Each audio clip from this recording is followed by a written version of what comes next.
Excellent. Hey, Rifters, welcome to the show. Subscribe, rate, review. Man, part of the reason why I have to wear a hat when I do these, because one, I'm very sensitive to light, but two, I wear these headphones and,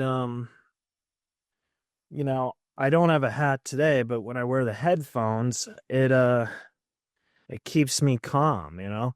But now I just look ridiculous. I think I need to go get a hat or something. So, anyways, great show today. I'm super excited. You guys should subscribe, rate, review, tell a friend. I'm really liking the support I've been getting. Um,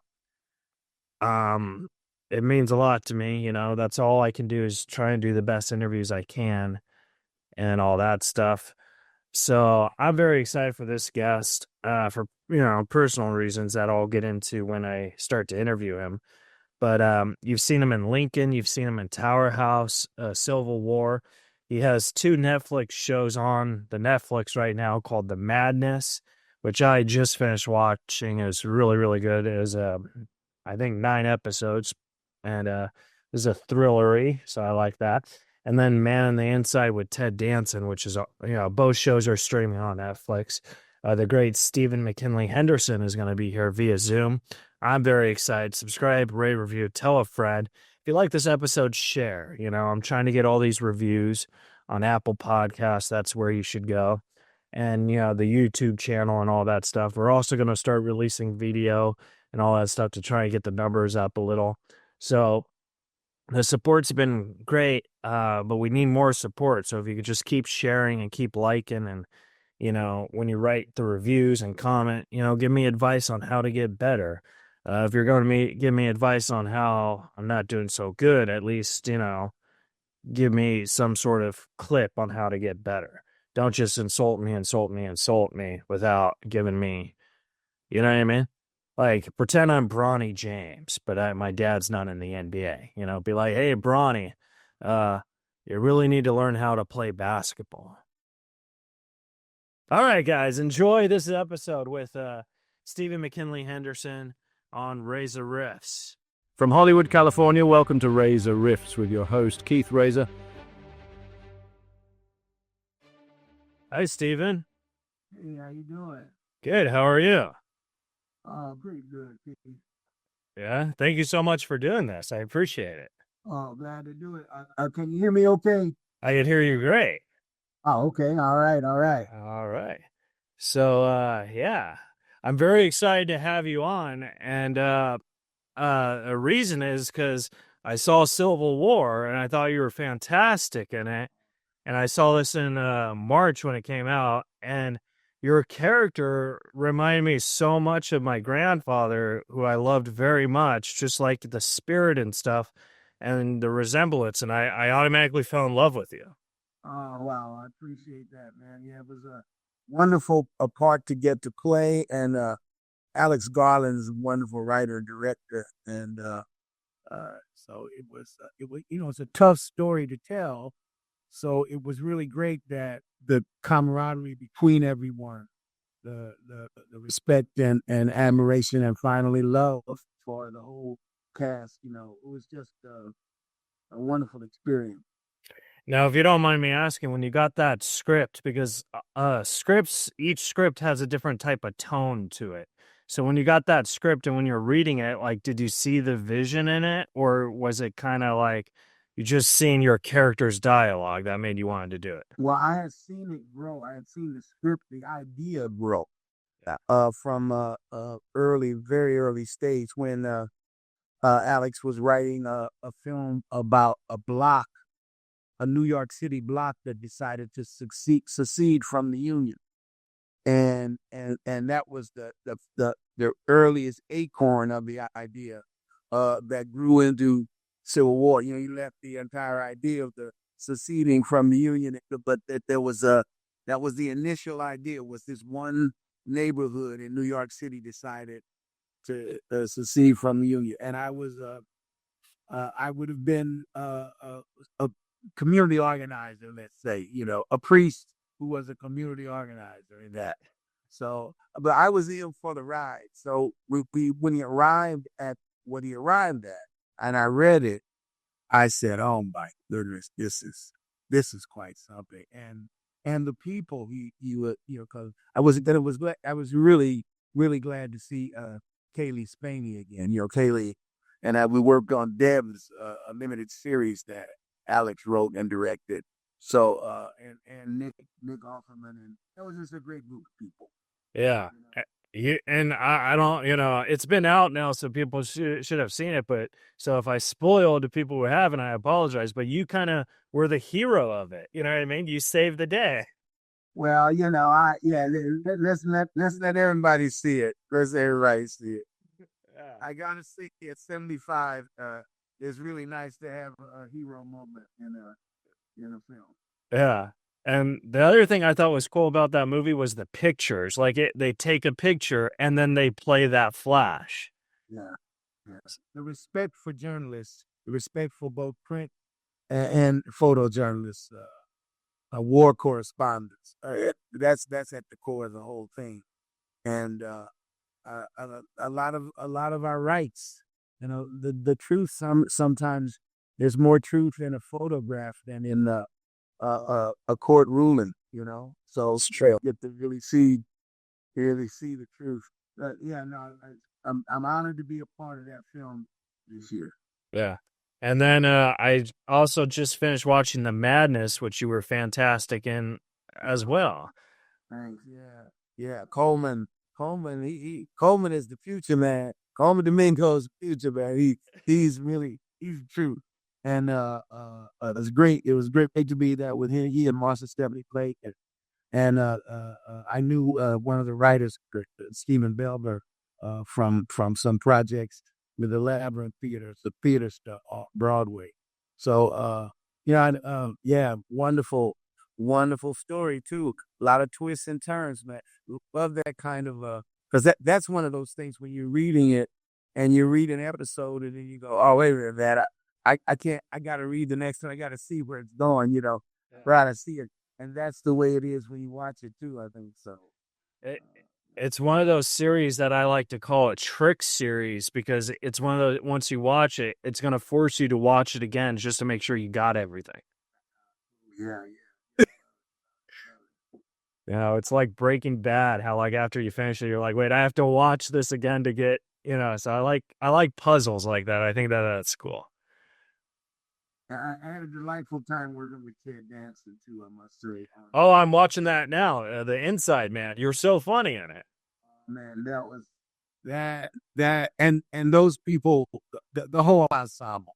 I mean, it's quite an ensemble. And between takes, being in a room with all those veterans sometimes, and the respect that was coming from some of the incredible young people, the young women especially, but the young men and women who were part of it. And just the respect that they were giving to the seniors and the stories they allowed to be told more than once and pretend like they hadn't heard it. Yeah. Was man, it was. I gotta say, that was a real uplifting experience, and people are having that kind of response to the series. So you haven't finished yet. I'm not. I'm on episode 5. Like, so don't spoil it for me. But it's so great. We're close to that. But the chemistry you have with Ted is just so, because like I knew Ted from like, he did this movie called Getting Even with Dad with Macaulay Culkin, like in the early 90s or something. So that's the only thing I know Ted Danson from. And then I see him in this. I was like, oh, he's really funny. Oh, yeah. Well, I knew him from Body Heat way back in the day, one of his early films.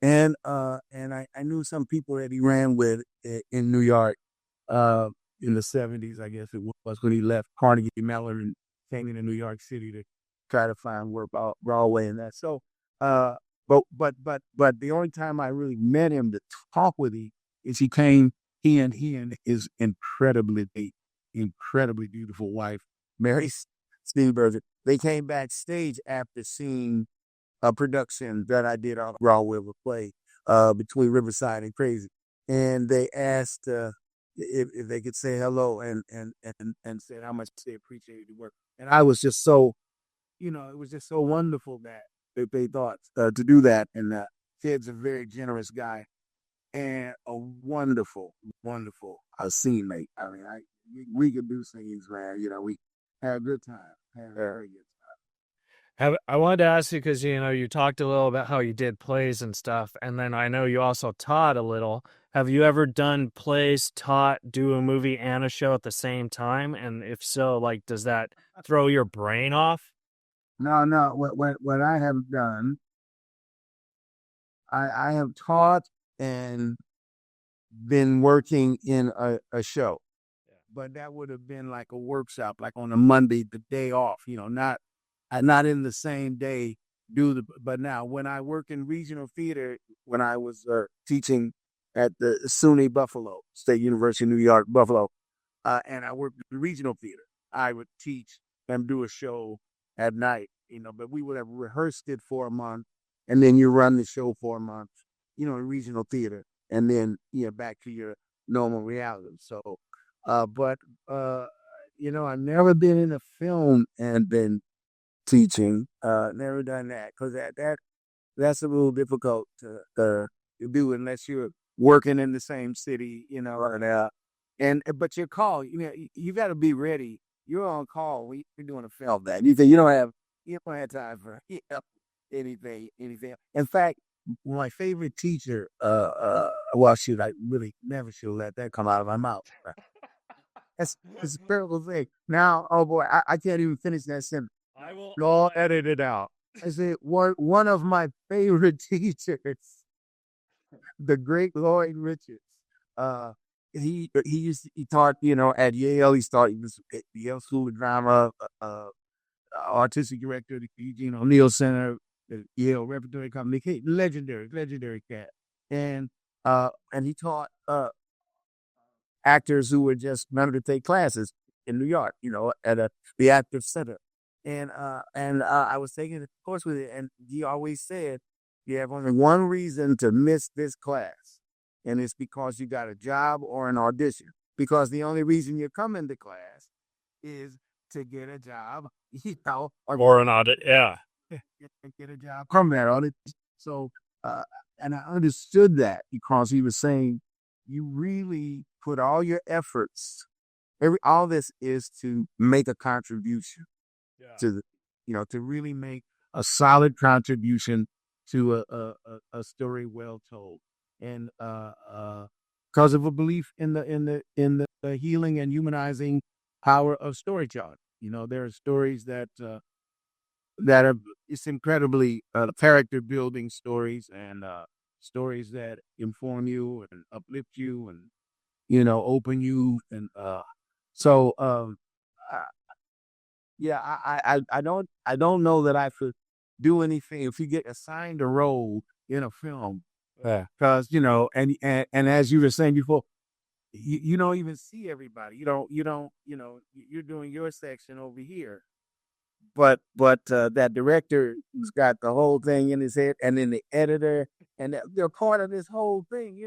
So giving 100% in the moment that you have, that's all I can do with that when working on a film. I really wouldn't want to be doing anything but that. Yeah. I mean, I took acting classes, and I like to say I'm a good actor, but I know I'm not. But I always skipped acting classes, not for auditions or whatever, but because my master is in stand-up comedy. So I do stand-up at night. Sometimes I don't get home till like 2 or 3. And my teacher said, he's like, Keith, you're the funniest person in the class, but you don't have the best acting skills. And I was just like, what? So I took that advice, and I just, I studied stand up more. And I kind of wish, now that I'm an older guy, I kind of wish I didn't do that. Like, I kind of wish I did half and half. You know what I mean? Well, it's like, first of all, it's never too late. Uh, and and you were also right initially when you thought, "Oh my God, this is acting. I am doing this. I am doing it." I mean, there's a part of that that's very true, because there's some of the great performances of people like Gleason and Mickey Rooney and Ed Wynn. Some of these uh, they really break your heart. Chaplin, I mean. at the same time, he was a great, physical comedian. He could, bring a tear in a minute. So, yeah, no, the line is blurred. The line is blurred, man. You gonna rock with it. You gonna rock with it. Yeah, maybe one day you and I could do a scene together. That would be great. I'm all the way up for it. I'm telling you. Inside Man season 2, I'll show up. I'll be like, hey. I wanted to ask you because in some of your early work, you have like what I like to say, scene stealers, and you had such a great scene in this movie called "Incredibly Loud," "Extremely Loud, Incredibly Close," where you played a locksmith, and I was just like, you said something so beautiful about keys, how what you like about keys is it opens something. And I think a lot of people didn't realize that until you said that, and I thought that that was just like a beautiful moment you had with that kid. Well, I appreciate that. I don't embrace the term scene sealer or scene stealer. I don't embrace that because actually, the only thing that's happening is what you're pointing out is that the impact of the moment, whatever's written there, that moment, and it exists between both people because that kid was a wonderful, but that young actor, he was really wonderful, a wonderful pair of eyes to work with, and to have rediscover the moment with, and that and that again, but it's the writing. So many times I find that inspires whatever moment you end up having between you and whomever else is in the scene. So, yeah, I hope we get maximum impact out of the scene. I love that. I don't embrace that term, Okay, I apologize. You're not a scene stealer. I just don't. I understand. I think I overstand what it means, but that because I overstand what it means, I don't embrace. Yeah. And I really like that movie too because I'm on the spectrum, and they wrote that kid to be on the spectrum so beautifully because I feel Hollywood really screws up autism in a way because they think, oh, just because you're on the spectrum, you're either you can't function or you're super smart and you have all these powers. And it's kind of like cancer. There's so many different forms of it, and I thought that they got that pretty right and extremely loud. Yeah, the beautiful thing about the young man. I wish I could think of the character's name now. You probably know, but Max von Sydow, man, his grandfather who was mute, and that was some of the best stuff on screen I thought that year. And Max was such a incredible actor, and it was almost spiritual what went on. Yeah, Almost it was definitely, yeah. it was, and so yeah, I think the movie it was kind of early for it for people to be ready to receive the million ripples that went out from that event. Yeah. All those ripples that went out from that event. But again, I'm just blessed and grateful to be a part of a film like that, and like Lincoln, again, where it was mission oriented for Spielberg, and it was received, and I just think so, and Civil War again, something I'm just so proud to be a part of, that I think might be profound and lasting, not just hip and now. It's not just something that might be on the top 10, something. It's something that could be profound and lasting, and that people can be informed by. Yeah. On the road. Well, the cool thing about you too is because like a lot of your work, you have a great batting average where they're very good movies, like nominated movies, high praise movies. So like that's something where it's like, hey, you know what I mean? Like you're doing something right because I feel not there's never going to be a perfect movie. I feel all you can do is just make a very good movie. Yeah, no, I'm with you on that, and that's got to be 50-50. Some of it is knowing and having my manager and my agent working and casting people who ask you to do something that they're right about, that they're right to say, hey, Henderson might be good for this. So some of that is that some of it is smart enough to say yes to the thing, and some things that people thought, oh, you should never do that, and I got to do that, and but a lot of it is luck. It's either luck or there's a mission to it. I mean, there's just some things are supposed to be yours, because the odds and it's incredible the amount of actors and the amount of wonderful actors we could be in any particular role and but when you get one that you really are grateful that it came to you because you found some synchronicity, with yourself. It's wonderful when it's a play, too, because you're gonna do it for a while, so you want feel connected to. But when it's a film, it's just absolutely delightful. What I've had is the opportunity to do a play with Denzel and Viola Davis on stage on Broadway, and then to get a chance to do the film with them, and the rest of the cast, Michael T. Williamson and Russell Lawrence being. I mean, I just and that was an absolute joy to do play and do the film of it. It's just a freedom in the playing of it. Well, I wanted to ask you about that because, what's it like? Because even though it's the same piece of art, it's different because it's on film versus on play. So, like, you could film stuff outside or in different, settings, but it's the same. So, like, how'd your mind adapt to that? Like, when you were filming the film, did you think, okay, let's do it like the play, or did you pivot and say, hey, let's. Oh yeah, no, never. You're never doing it like anything. It's got to be as if for the first time. So you're never, ever, even the performance in the play tonight. You're not trying to get it to be like the performance last night. So you definitely don't want to get a movie to be like.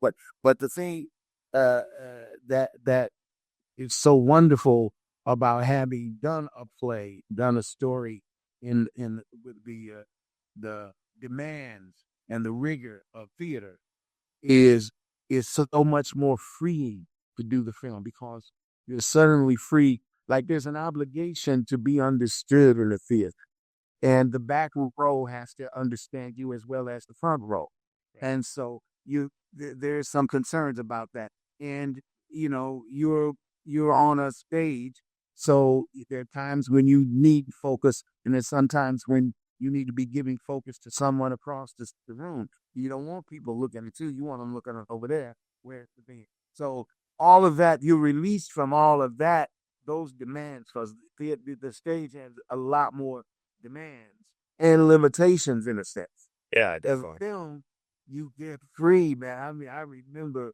when Denzel took us to the house and the backyard that we were going to really be living in. You know what I mean?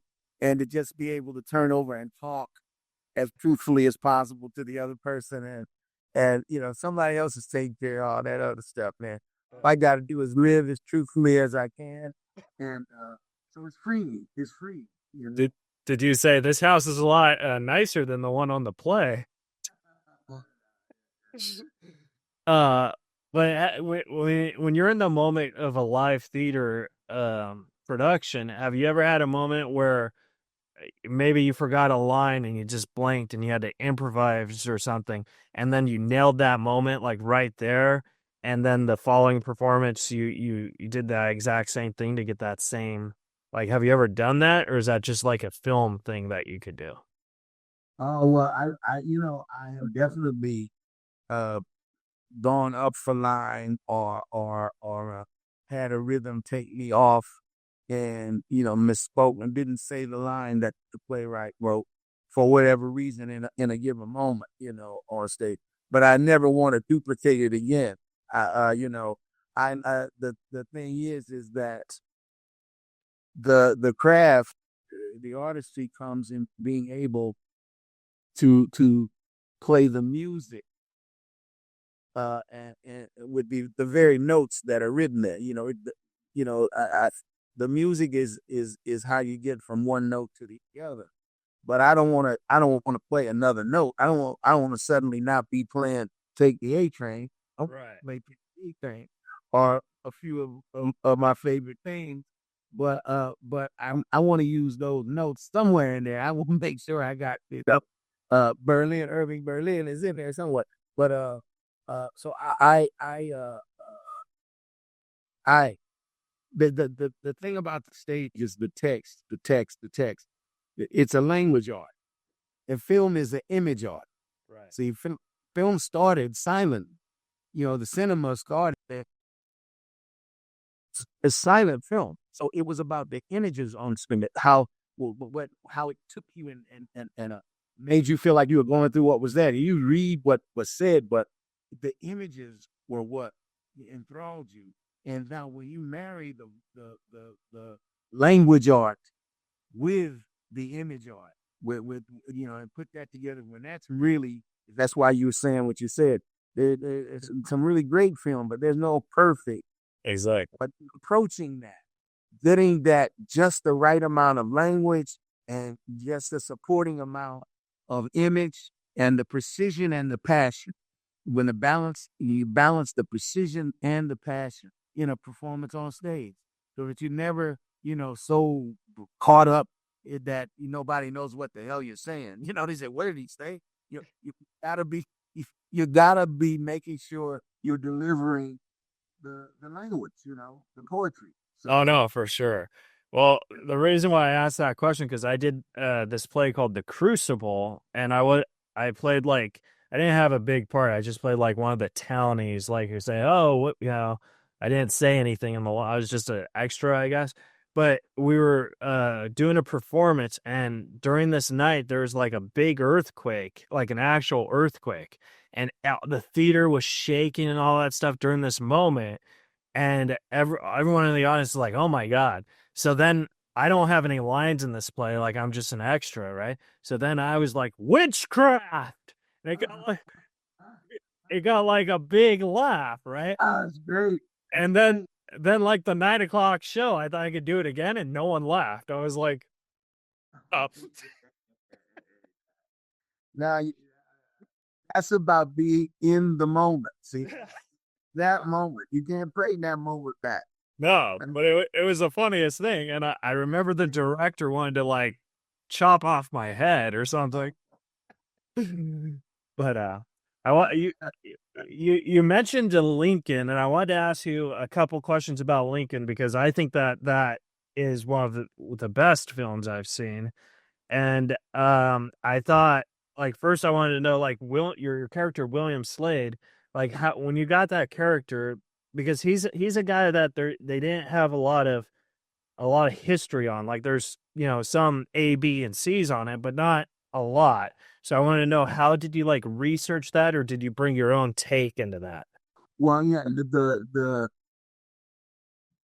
the facts that we know, the data that's known is that he did have his own catering business and that Lincoln enjoyed eating when he first came to Washington D.C.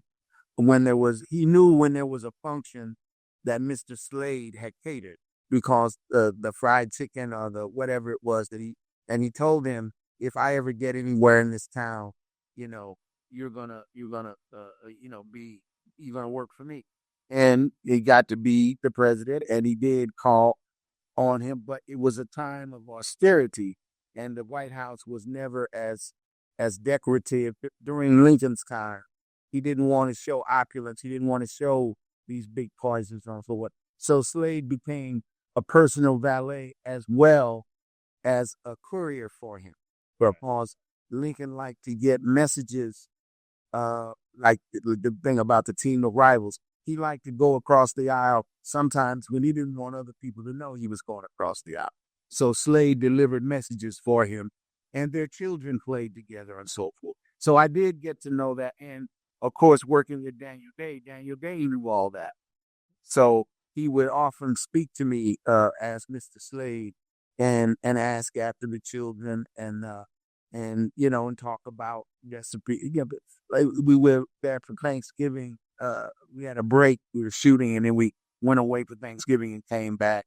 And Daniel Day told me to watch out not to eat too many sweets. They watch out, Mr. Slade. Don't be patting his stomach. Watch out, Mr. Slade. You have a propensity.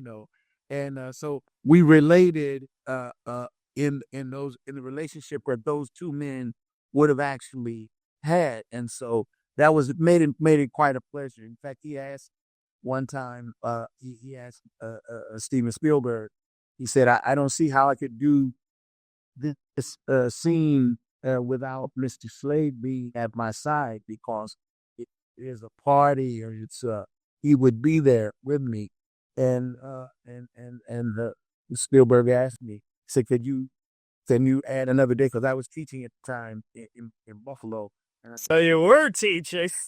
Well, yeah, but in another city. But I mean, you got me, but not on the same day. Yeah. But yeah, but I was able to come back, and I was glad to do it. Whether and it might have been just for a shot, but it made him secure. And then I got to do the incredible scene with just the three of us that Spielberg wanted. It's hard for me to call him Steven. I want to call him Steven, but he really is Steven Spielberg, man. He's right, something, and a wonderful, wonderful person to be around as briefly as I was. But to get the scene he wanted when Lincoln's leaving the White House, and to be there on that floor with the building replicated the way it was in that austere time, and to see, and the fact that I knew that Daniel Day had been working all day long, and we would shoot him at the end of the day. And I told Spielberg that he didn't have to keep walking down the hall, that I could work off, he could talk me into the scene, and so on and so forth. And he said, I told him that, but he said, no, if Mr. Slade needs me, I'll be it, which indeed helped. Yeah. With what Spielberg was looking for, because that's what made me think of the teacher I was just mentioning to you, Lloyd Richards. So my substitution then became that generosity of Lloyd Richards and the generosity of this actor now playing Lincoln, to somehow catch how much Slade felt for the actual Lincoln. So anyway, it was one of my personal favorite kind of moments to be with, acting at the top of the game, man. You know what I mean? With Daniel Day and Spielberg, like with Denzel and Viola on Broadway. It was like, I guess I should have left Kansas City when I did, man. I made it out, to work in the big town. I remember when I saw Lincoln, and then after it ended, I just thought, like, I felt really bad for Daniel Day-Lewis, only because I thought to myself, man, I wonder how many $5 bills he's going to have to sign now. You see him at the street, you don't have a poster, but you could easily have a $5 bill. And you gotta mention too that the great Tony Kushner. Oh yeah. Oh my goodness. Yeah. Yeah. So, and then I wanted to pivot to Manchester by the Sea, which I thought that was another beautiful film. And this was your second time working with Casey Affleck, I believe, maybe. Yeah. So I wanted to ask, like, did you see like a change in the vibe on that, and like, did that make you like realize, okay, this is how you pivot because it's two different tones with two different people? Well, yeah, it had been some time since we had done Tower Heights, and which is a whole other that's sort of an amusement park. Right. That's a joy to play. Well, this was a gig that was really interesting because I was literally there for one day, and I had to drive. I came in on a train, but you're going to do this to me again. But I was teaching at Juilliard at the time. Okay, all right, okay. But in New York City, but they were shooting in Boston. Right. Okay?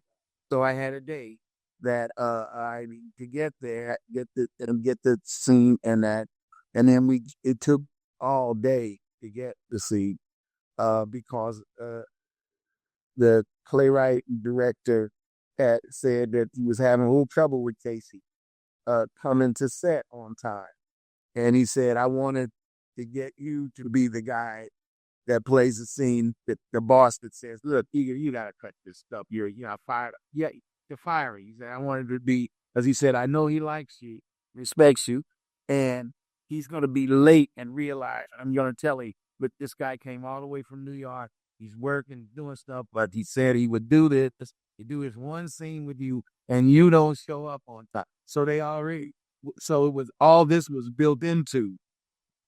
And then in case he came, and he did come late, and he was apologetic, and I was able to give him hell about it.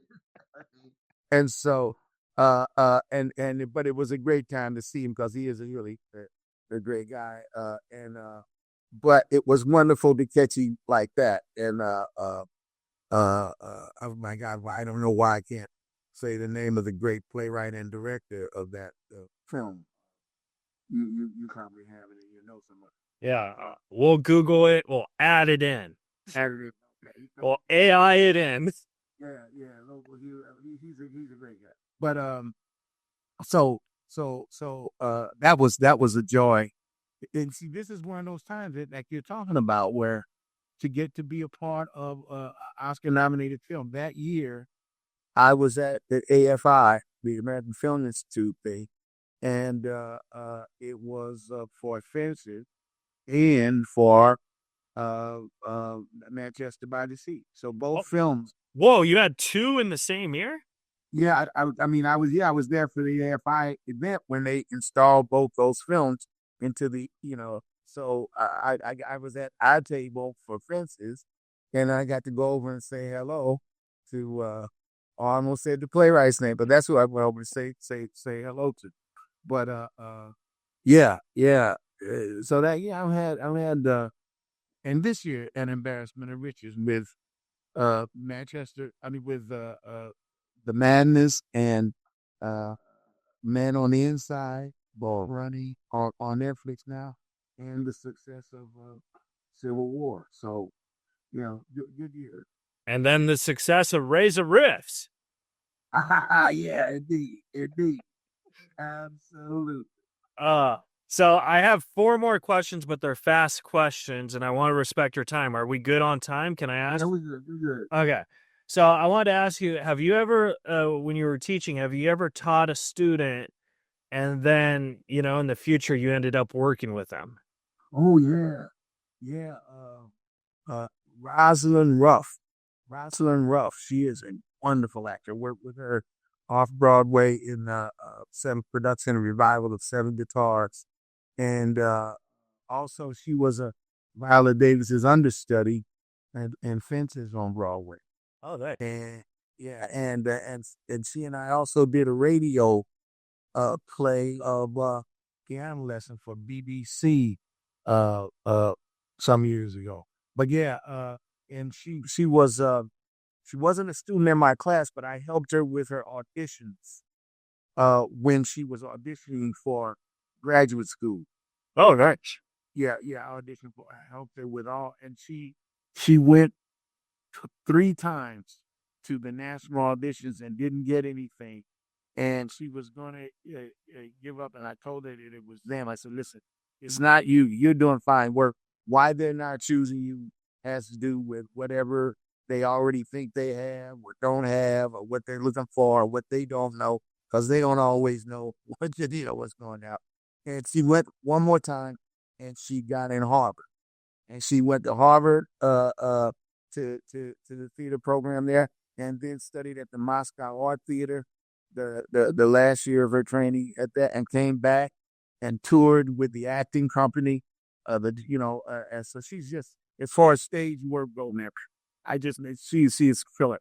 And so yeah, and then there was another student I had. I didn't work with him, but when we were doing Between Riverside and Crazy, Stephen Stocking is his name. He was in the production of Death of the Salesman that Wendell Pierce did. on Broadway with a stellar cast. So I've had a few students, but the thing is this: you don't study poetry or acting or even essay in order to be an essayist, a poet, or an actor. It's humanized. Right. So I mean, we need people. So I'm just as proud of the students I had who became lawyers. You know, Yeah. because I got a feeling that they might have a little humanity about it. You know what I'm saying? I'm hoping that they got a little something out. And but then, it's wonderful to know the students too who are on the boards of arts organizations like Philharmonic and the museums. It's also because they just learn to value uh, art. Yeah, definitely. And then I wanted to ask you because you've worked with everybody, and their mother pretty much. People who say, "Oh, hey," like for example, Denzel Washington. What did you learn from him to make you a better actor? But I would argue you're the person that people have worked with that when they worked with you, you made them the better actor. You know what I mean?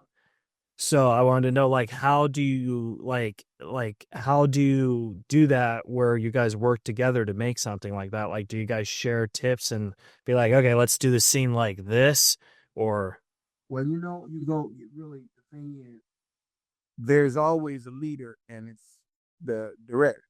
Right. So there's that person that is really, uh, you know, monitoring all the time that over the text, and it's so instinctive what everybody does by this time when you're working with. So you start working and looking at each other and talking, and you're off. You know what I mean? It's on its way. If there, it's only when there's a problem that you got to sit down and say, I don't know what the hell is going on here. Somebody will say, why are you doing that or something like that? And it usually it's because it's a misconception about the story. right? You know what I'm saying?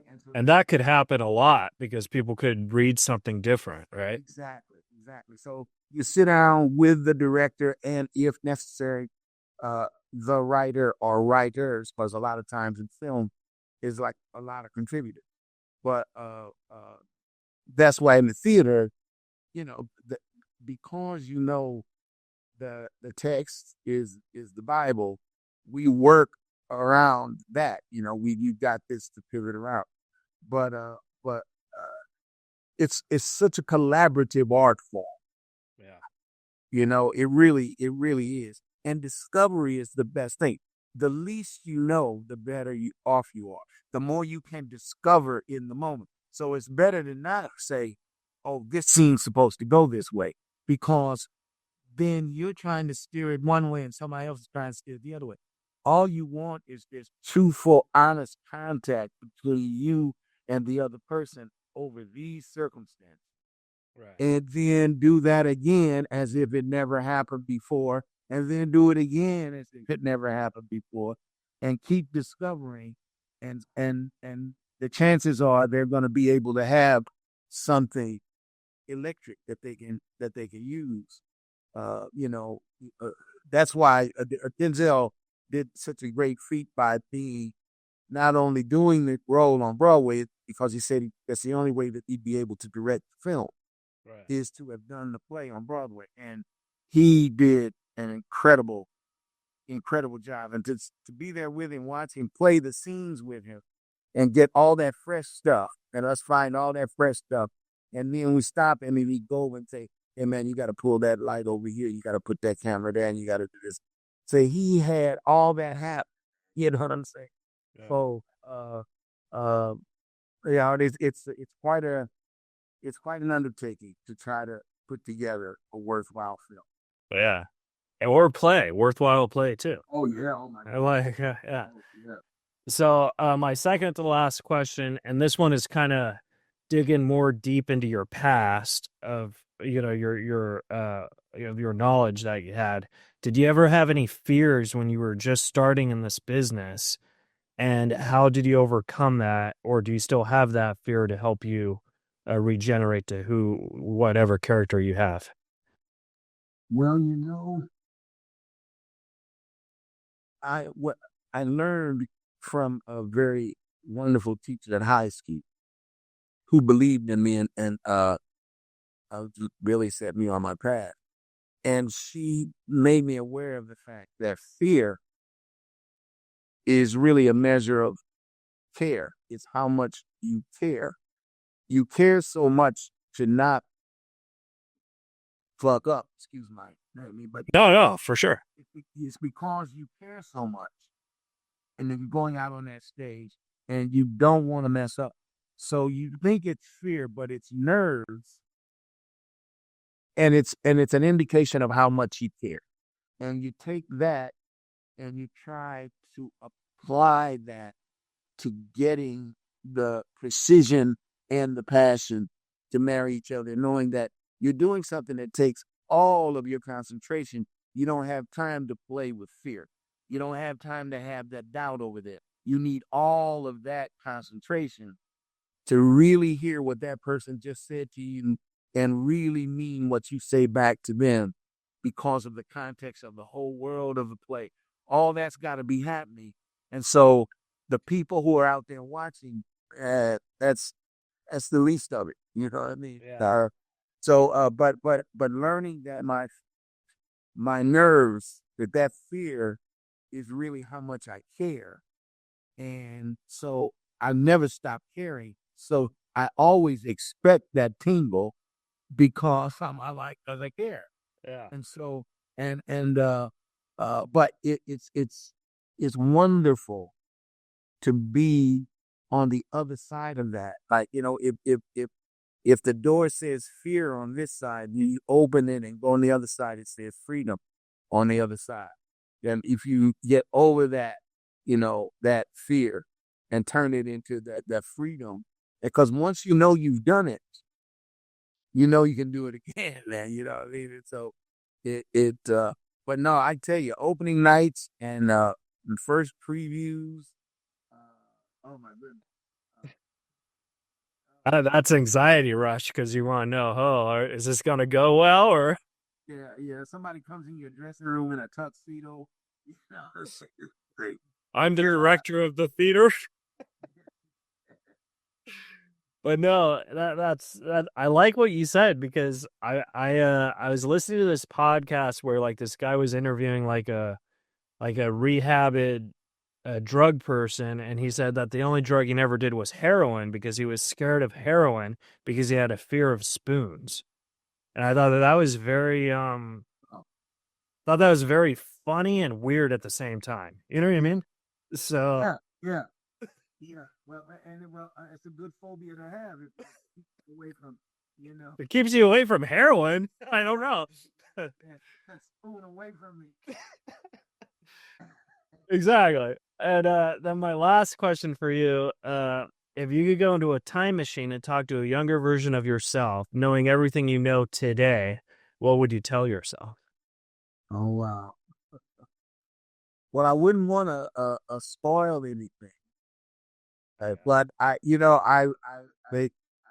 might say, I know I would say, I'd start off with saying, don't worry. I know that would come out of my mouth, right? Don't worry. And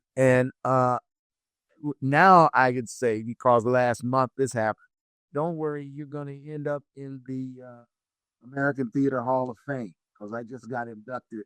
Congratulations, Stephen. So I think that right now, I see, because last month I just said a different thing, but I would just let that smile that I see on your face, I just let them have that and say, hey, now how you get there, that's on you. But because I don't know, because I couldn't tell them how to get there because it was a surprise to me when I got the call. But to know that if you're following what you love, if you're doing what you love to do, the chances are you couldn't do anything else anyway. You couldn't do it. Oh, for sure. Yeah. It's possible for you to say, I know I love this, but I'm going to stop and go and become a plumber, And I mean, because a plumber knows that they got something going on, man. If they and it's a good job and they make plenty but they're not saying that they really wish they could be an opera singer. Right. An opera singer, that's some odds that are way out there. But if you gotta sing, man, you gotta sing, So Well, I'm so glad you said that, and you didn't say Stephen. This is Stephen McKinley Henderson from 2024. I just want you to know, if this kid named Keith Reza asks you to do his podcast, say no. yeah, right. Yeah, man. Uh, He's gonna steal all your C's. well, where can the folks at home follow and support you at? Do you have like a social, or are you just Oh man, watch, I just check watch out, my stuff? check out the stuff and support the theater in your area, wherever you are. There's some people out there that are doing stuff right around you. So yeah, no, I'm blessed and grateful, glad to be here. I'm really glad to do this with you, Pete. This is great. Well, I thank you. I mean, thank you so much for saying yes. I know you don't really do a lot of interviews, so I really appreciate you saying yes to me. So thank you. Oh yeah, I'm glad I did it. I'm glad I did. I love that cap, man. I should have got myself something. I'm shining all over the place. I know my days. Well, so part of the reason is like when I interview people, I have to wear a hat or something because I have Asperger's syndrome and I'm so sensitive to light, and I have a ring light and it blocks my. So I feel kind of unprofessional interviewing people with a hat, but at the same time, there's Oh no, no, man! It puts everybody else at ease. yeah, that's why like if I'm ever in movies, I have to wear a hat. No, that's what it did for me when I saw you in the camera. I said, oh yeah, relax, man. Hey, he's right. He's good. Well, Stephen, thank you so much and have a wonderful day. And thank you again. I really appreciate it. It was a real honor. And like I said, you remind me so much of my grandfather. And this, he passed almost 13 years ago. So this was really heartwarming for me. So thank you. Well, thank you. I'm glad it was. Happy holiday. All right, you too. And we'll talk later. All right. All right, guys. That was the episode with Stephen McKinley Henderson. Subscribe, review, and we'll see you guys next week on Reza Rifts.